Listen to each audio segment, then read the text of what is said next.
क्या आपको पता है स्वामी विवेकानंद जी के कितने नाम थे? तो फिर आप यह भी नहीं जानते होंगे कि उनकी किताबों को पढ़ने की स्पीड कितनी थी। क्या आप यह जानते हैं कि उनकी मृत्यु कैसे हुई? आज हम स्वामी विवेकानंद के बारे में 6 ऐसे अननोन फैक्ट जानने वाले हैं जिसे आपने शायद ही सुना होगा। तो बिना किसी देरी के चलो शुरू करते हैं। तो करना। फैक्ट नंबर 1, आपको स्वामी विवेकानंद जी का जन्मदिन तो पता होगा, लेकिन मैं ये दावे के साथ कहता हूँ आपको यह पता नहीं होगा कि उनका जन्म 12 जनवरी 1863 को सूर्योदय से 6 मिनट पहले यानी ठीक 6:33 और 33 सेकंड पर हुआ था। फैक्ट नंबर 2, स्वामी जी को जन्म से लेकर एक हिंदू मॉन्क बनने तक कुल 5 नाम मिले, जिसमें घर वालों ने उनका नाम दुर्गादास रखने की इच्छा जताई, लेकिन उनकी मां भुवनेश्वरी देवी जी ने जो सपना देखा था उसी के आधार पर बच्चे का घर का नाम वीरेश्वर रखा गया, जबकि उनका आधिकारिक यानी रजिस्टर्ड नेम नरेंद्र नाथ था।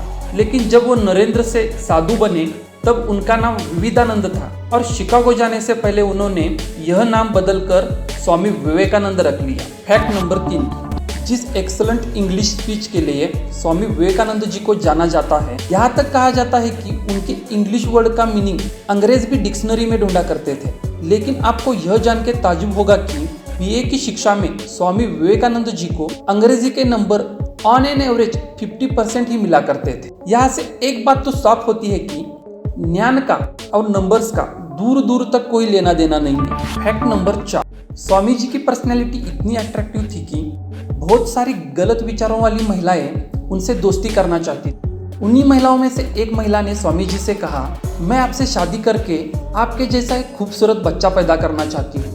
तो विवेकानंद जी ने बहुत ही प्यारा और गहरा जवाब देते हुए कहा, माँ जी, आज से मैं आपका ही बच्चा हूँ और आप हमारी माँ। यह बात सुनकर वो महिला निशब्द हो गई।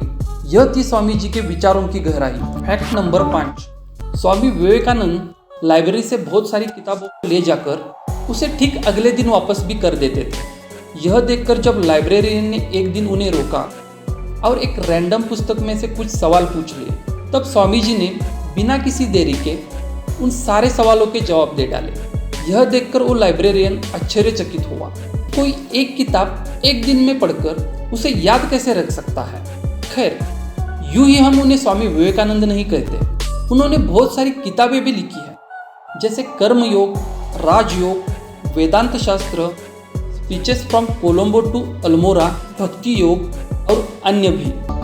फैक्ट नंबर 6, ज़रूरतमंदों की सेवा में वो इतने मशगूल थे कि उन्हें पता ही नहीं चला कि वो 31 बीमारियों का सामना कर रहे हैं, जिसमें diabetes, asthma, liver and kidney disease और भी बहुत सारी बीमारियां थी। और इसी के चलते बेलूर मठ में स्वामी विवेकानंद जी ने 4 जुलाई 1902 को महज 39 साल की उम्र में अपना देह त्याग दिया। आज हम स्वामी विवेकानंद जी का जन्मदिवस यानी 12 जनवरी को नेशनल यूथ डे मनाते हैं। आपको ये वीडियो कैसी लगी? अगर अच्छी लगी हो तो वीडियो को लाइक, चैनल को शेयर और सब्सक्राइब करना। इसी के साथ मिलते हैं अगले वीडियो में। तब तक के लिए जय हिंद।